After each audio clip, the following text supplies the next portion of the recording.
Charles Darwin lahir di Inggris pada tahun 1809. Nah, dia adalah seorang naturalis dan juga ahli geologi yang rajin melakukan observasi rinci tentang alam. Darwin pertama kali tertarik pada alam saat belajar teologi di Cambridge, di mana dia mengembangkan hasratnya itu untuk mengumpulkan kumbang yang didorong oleh sepupunya William Fox. Selama masa ini, Darwin mempelajari banyak keterampilan ilmiah yang penting termasuk identifikasi spesies, cara membuat katalog, spesimen, dan juga kerja lapangan.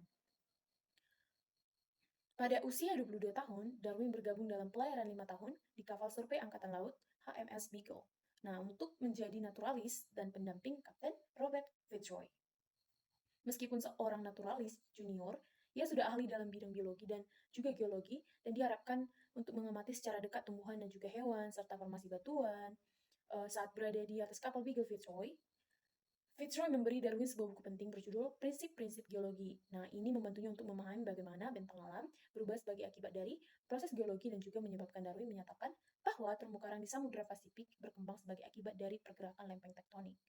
Nah, tujuan paling terkenal selama pelayaran Beagle adalah Kepulauan Galapagos di pesisir selatan Amerika, di mana Darwin menghabiskan 5 minggu mempelajari berbagai kehidupan hewan dan tumbuhan, termasuk kura-kura, kutilang, dan juga mockingbird. Khususnya selama 5 tahun perjalanan HMS Beagle, Darwin mengumpulkan ribuan spesimen alami burung, tumbuhan, dan juga fosil dari seluruh dunia, termasuk 13 spesies burung finch yang diambil dari beberapa kepulauan Galapagos. Nah, Darwin menyimpan catatan rinci tentang semua yang dilihatnya selama perjalanan panjangnya. Dan ini bersama dengan buku hariannya menjadi dasar jurnal buku penelitiannya yang kemudian dikenal sebagai perjalanan anjing Beagle. Nah, Darwin menyebut perjalanannya dengan HMS Beagle sejauh ini sebagai perjalanan paling penting dalam hidupnya. Kembalinya dia ke Inggris, Darwin menjadi bingung dengan distribusi geografis, satwa liar, dan fosil yang dia kumpulkan dalam perjalanan tersebut.